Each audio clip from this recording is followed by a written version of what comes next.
시편 7편 8절에서 10절 말씀입니다.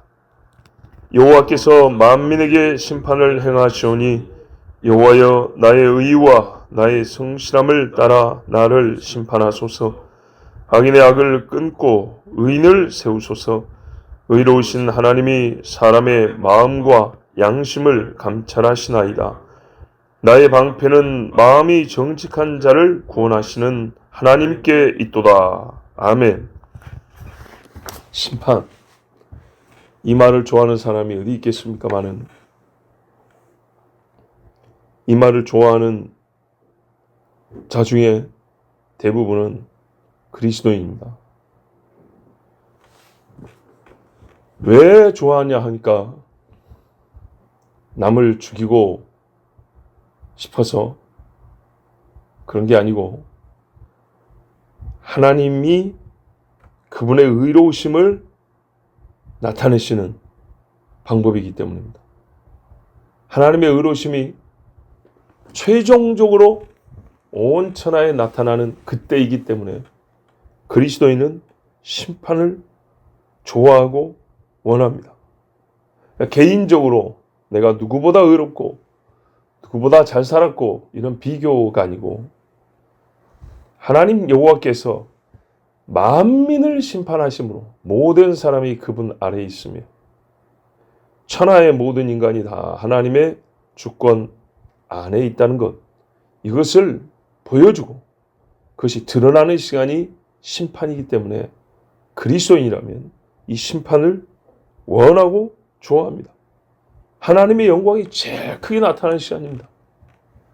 솔로몬이 죽은 애기, 산 애기 데리고 온 여자들 심판하기 전하고 심판이 끝났을 때 그 앞과 뒤의 영광 비교할 수 없습니다. 앞에까지는 의심했습니다. 솔로몬이 판단할 수 있을까? 뭘로? 어떻게?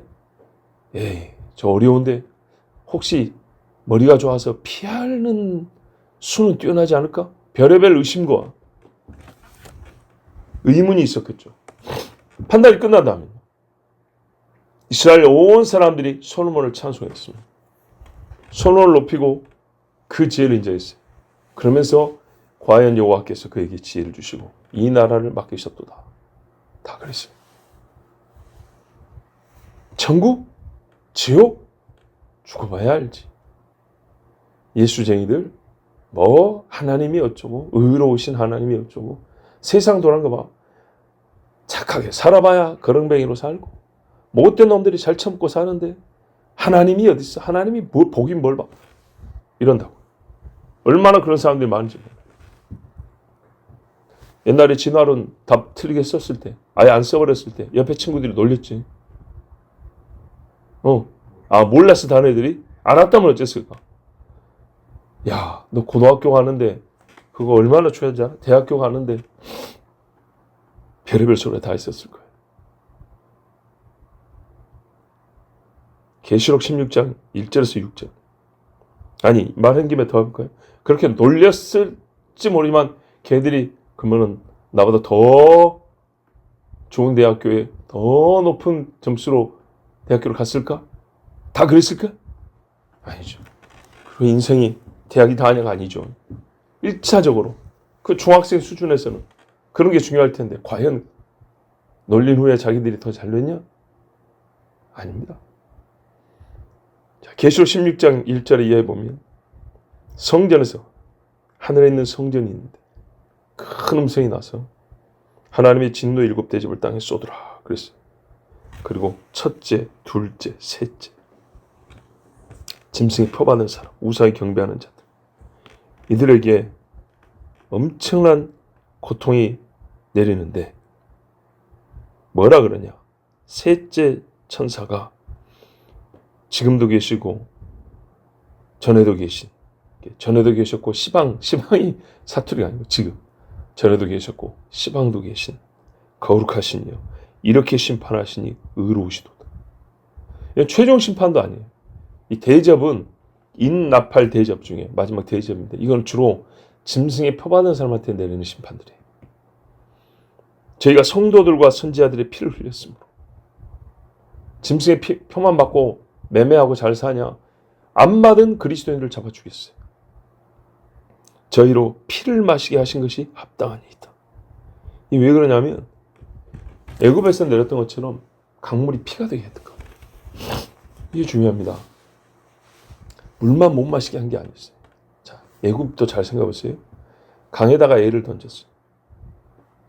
핏물이 되게 했어요. 그 광경을 생각하면 참혹하고 잔인하기 그지없어요. 아이들이 시체가 둥둥 떠다니고 뱀이며 악어며 막 뜯어먹고 막 이리 통과했다 저리 통과했다 막 똥구멍으로 들어갔다 눈알로 나왔다가 귓구멍으로 들어갔다 배꼽으로 나왔다. 깨구락지들이 거기서 펄쩍펄쩍 뛰어다니고 파리며 벌레들이 드글드글하고. 왜요? 집단이니까요. 그 장정막 60만이니까 어마어마한, 요즘에 광역시급인데 그 지역이 광역시급에서 애가 몇 명이 나옵니까? 아들들만 해도. 네? 하루에 몇 명이 나오겠어요. 거기 있는 짐승들 배 터지게 먹고도 다 못 먹어요. 그 잔인한 광경에 핏물에 살점이 뜯겨져 막 둥둥 떠다니고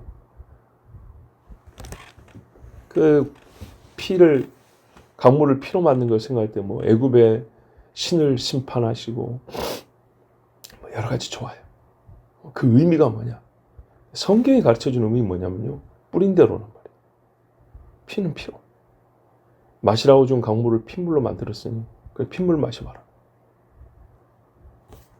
말씀이 그래요. 말씀이. 선지자들과 성도의 피를 흘렸으므로 저희로 피를 마시게 하신 것이 합당한 일이다. 그래서 심판은 하나님의 의로우심이 나타나기 때문에 우리 성도들은 원하는 바예요. 이스라엘 백성이 애굽에 대한 원수 갚음도 있지만 하나님이 그동안에 안 보신 게 아니라 지난 400년 동안 하나님께서 애굽의 바로 무서워한 것이 아니라는 거예요. 바로보다 힘이 없어서 지금까지 힘기르는 시간이 마련한 게 아니었다는 거예요. 무서운 날입니다. 근데요, 이 날이 안 무서우니까 또 우리가 좋아하죠. 그렇죠? 왜 안 무섭냐? 여호와여 나의 의와 내게 있는 성실함을 따라 나를 판단하소서. 그걸 보니까 너 이 의가 없더라. 너 성실함, 즉 온전하지 아니하더라. 그러면은요, 연기하여 주옵소서. 그래야죠. 그런데 이렇게 말하는 거 뭐예요? 뭐가 있었다고요? 믿음이 있었다는 거죠. 하나님이 살아계시고 역사하시고 하나님의 언약에 대한 그 약속, 믿음이 있었어요. 그래서 성경은 뭐라 그러냐? 항상 하는 말이 두려우면은 심판이 있다고 그랬어요. 두려우면.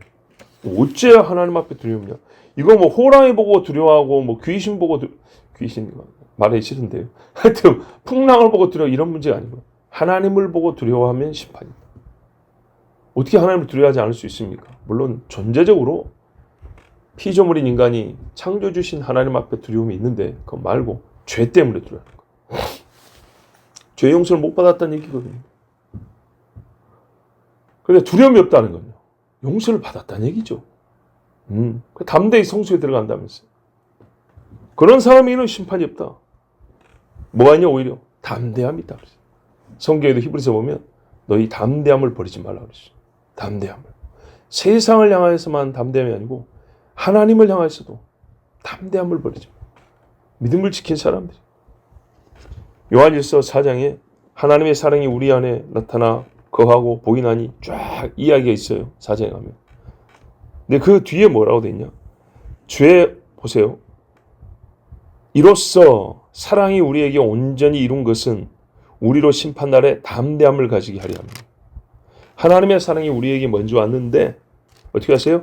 아들로 왔다는 거예요. 예수님. 그죠? 예수님으로 하나님의 사랑이 왔는데 이 사랑을 받은 자는 어쩌냐? 심판날에 담대함을 가지게 하려고 아들을 보내주셨다는 거예요. 같은 사건을 다르게 해석을 해주셨죠. 여러 가지 의미가 있다는 겁니다. 우리를 구원하시려, 우리에게 의롭다함을 주시려, 우리 죄를 용서하시려, 그러죠. 그래서 아들이 왔죠.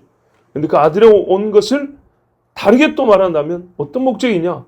그래서 결국 심판날에 우리를 담대하게 하려 하십니다.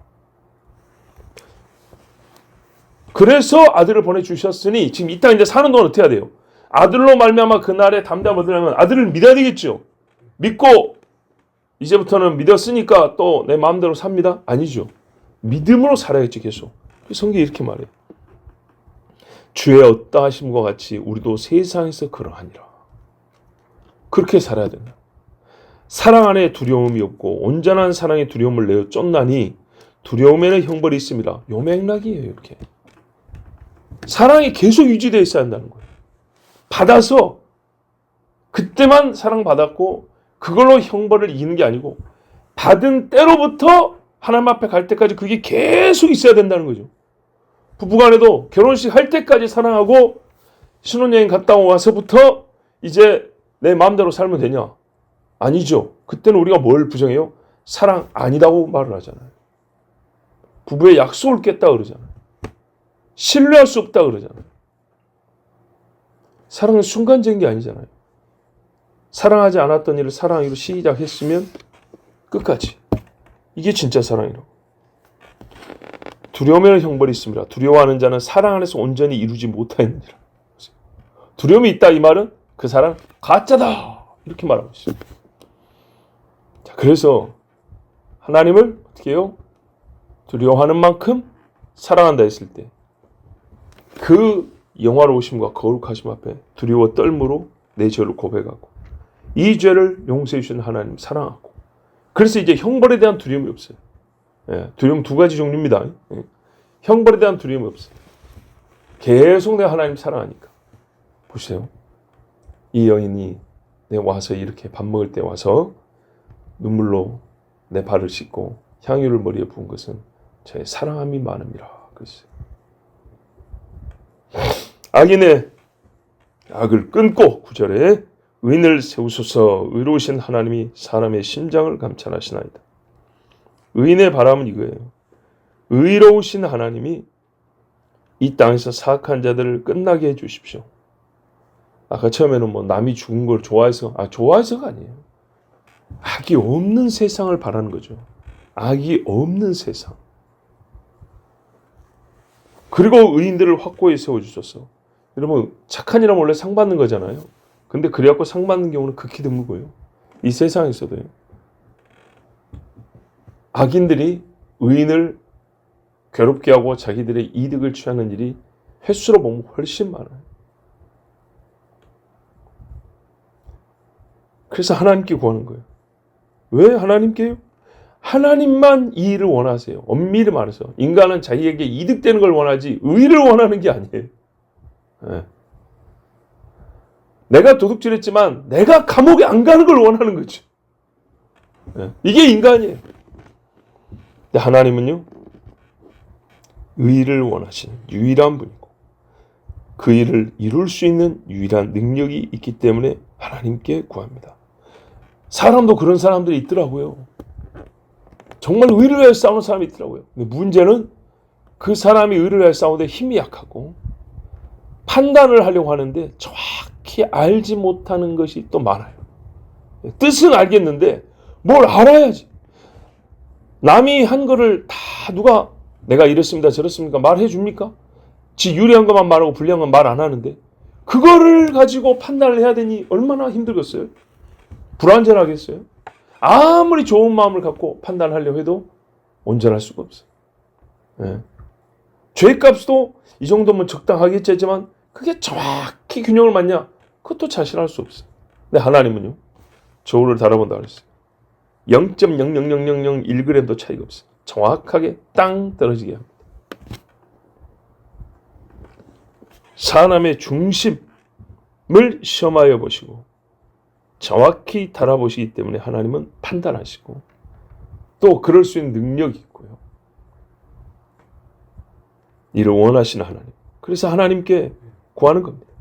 사무엘상 2장 3절에 심히 교만한 말을 다시 하지 말 것이며 오만한 말을 너희 입에서 내지 말저다. 여호와는 지식의 하나님이시라 행동을 달아보시느니라. 아멘.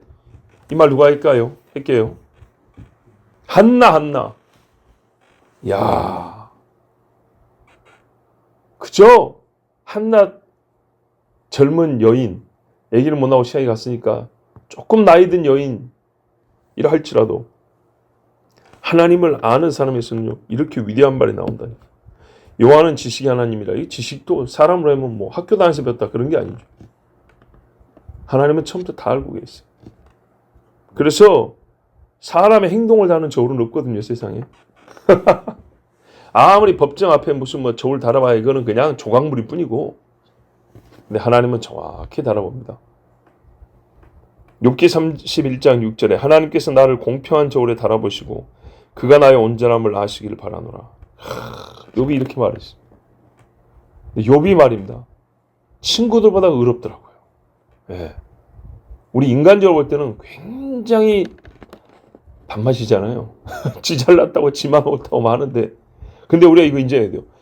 그런 사람 있다니까요. 지 잘났다고 말하는데 진짜 잘난 사람이 있어요. 지가 옳다고 하는데 아니 진짜 옳은 사람이 있어요. 진짜로. 아니 성경 욥이 그렇다니까요. 진짜 옳다니까요. 다윗도 지금 지 옳다고 기도하잖아요.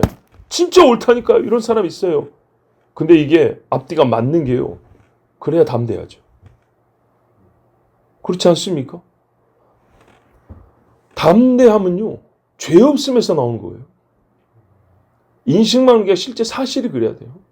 사실이. 남들이 내 죄를 몰라. 그래도 나는 떨려 죄 지는 거예요. 근데요. 진짜 죄가 없어요. 그러면 담대해지는 거예요. 진짜로. 그러니까 두려움의 형벌이 있다는 거예요. 실제로 다윗이 사울보다 낫고 욥이 친구들보다 낫고 하나님 달아봐 주십시오. 있단 말이에요. 진짜 이런 사람이 있어요. 이거 밥맛이라 생각할 게 아니고 내가 이렇게 못하는 게 창피한 거지. 하나님은요. 말하자면 이런 사람이 되기를 바라요. 욥처럼 되기를 바라요. 우리가. 노아, 욥, 다니엘 의인이라고 그랬어요. 하나님이 사탄에게 자랑할 만한 인간이 욥이라니까요. 수능시험 문제, 학교 국어시험에 이 말씀을 딱 써놓은 다음에 하나님은 우리가 욥과 같이 되기를 원합니까? 원하지 않습니까? 예, 아니오로 답하시오. 뭐라고 말해야 돼요? 예라고 해야죠. 예라고. 하나님은 다윗과 같이 모든 그리스도인이 살기를 바랍니까? 그렇지 않습니까? 예, 아니오로 답하시오. 뭐라? 예라고 해야죠. 당연하죠. 정말 하나님을 안다고 하지만 다윗처럼 하나님을 아는 자 보기 드뭅니다. 정말. 이 기도가요. 그냥 간구 아니고 하나님을 잘 아는 사람으로 살 수 있는 기도입니다. 하나님이 속마음을 감찰하신다는 말 그리스도인들끼리 모였을 때 들을 수 있습니까? 네, 지금까지 40년 이상 예수 믿고 살아오면서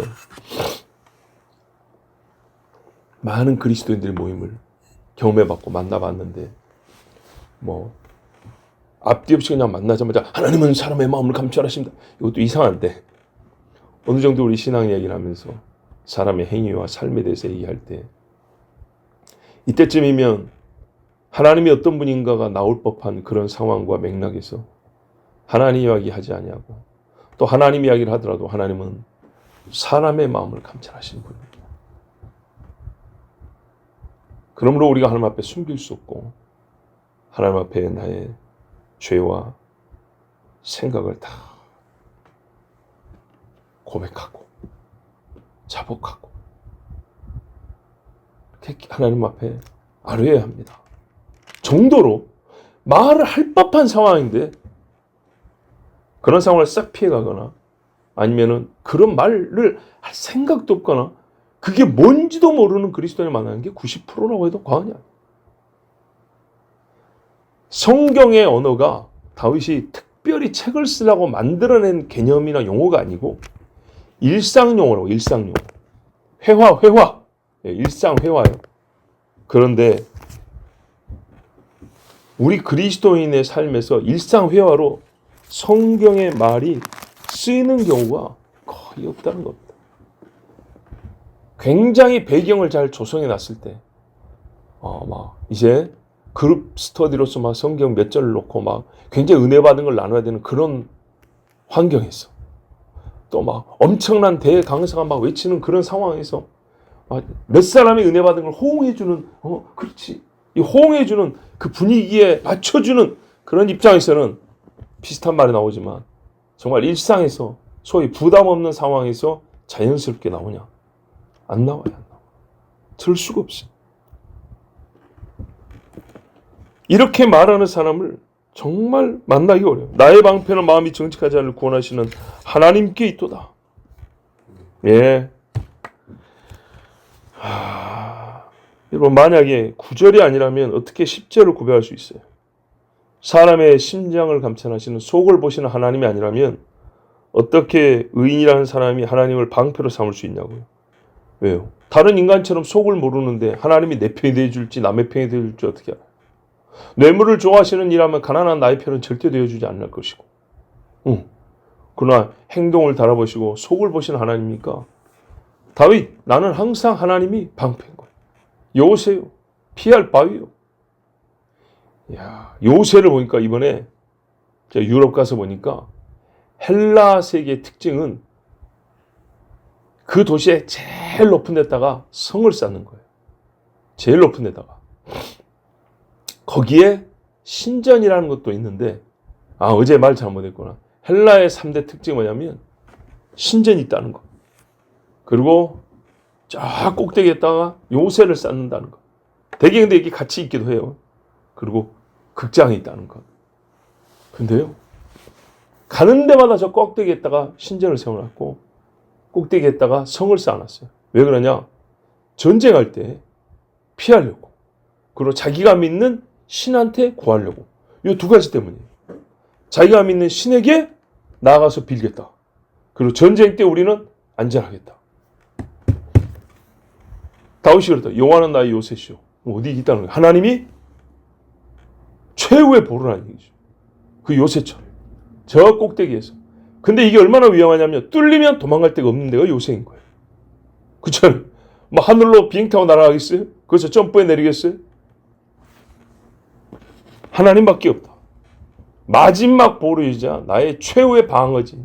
그리고 나를 결국에는 구원하시는 분, 하나님.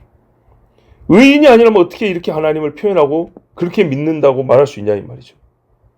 나의 방패는 마음이 정직한 자. 요 가로 치고 없애버리면 안 돼요. 밑줄을 쳐야지. 나의 방패는 마음이 정직한 자. 마음이 정직한 자를 구원하시는 하나님께 있다. 예.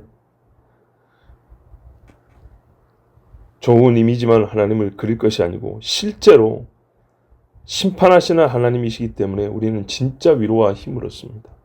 장래의 소망은, 의인의 장래의 소망은 진짜 방패이신 여호와밖에 없습니다.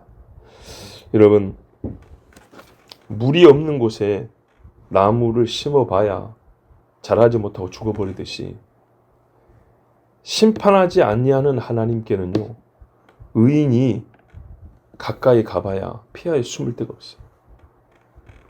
물이 없는 곳에 나무를 심어봐야 나무가 죽어버리듯이 심판하지 아니하는 하나님에게는요, 의인이 피하에 숨을 데가 없어요.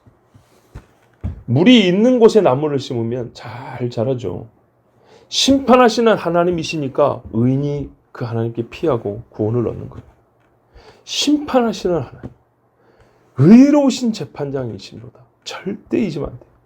근데 하나님을 많은데 막 그냥 뜨끈뜨끈하고 그냥 막 부들부들하고 막 뭐랄까, 요즘 말로 뭐라고 표현하지? 하여튼 막 이렇게 막 설레는 하나님, 자꾸 막 표현이 안 돼요. 나는 간지럽게만 표현하는 그런 하나님, 그게 아니고요. 여러분, 공의의 칼을 들고 계신 하나님, 이 하나님이 구원하시는 하나님이에요. 정말로 믿으시기 바랍니다. 기도하겠습니다. 하나님 감사합니다. 오늘도 우리를 여호와 앞으로 인도하시고 나의 방패이신 하나님을 향하여 기도하게 하여 주시고, 하나님은 의로운 자를 위하여 달아보시며 심판하시며 구원하시고 또 자기 영광을 취하시는 분이시라. 오 주여, 우리는 이를 믿습니다. 오늘 말씀을 따라 믿사오니 그 심판날에 두렵지 아니하고 기쁨으로 그 날을 맞이하며 담대함으로 그 날에 들어가는 하나님의 모든 백성이 되게 하여 주시옵소서. 우리 주 예수 그리스도의 이름으로 기도하옵나이다. 아멘.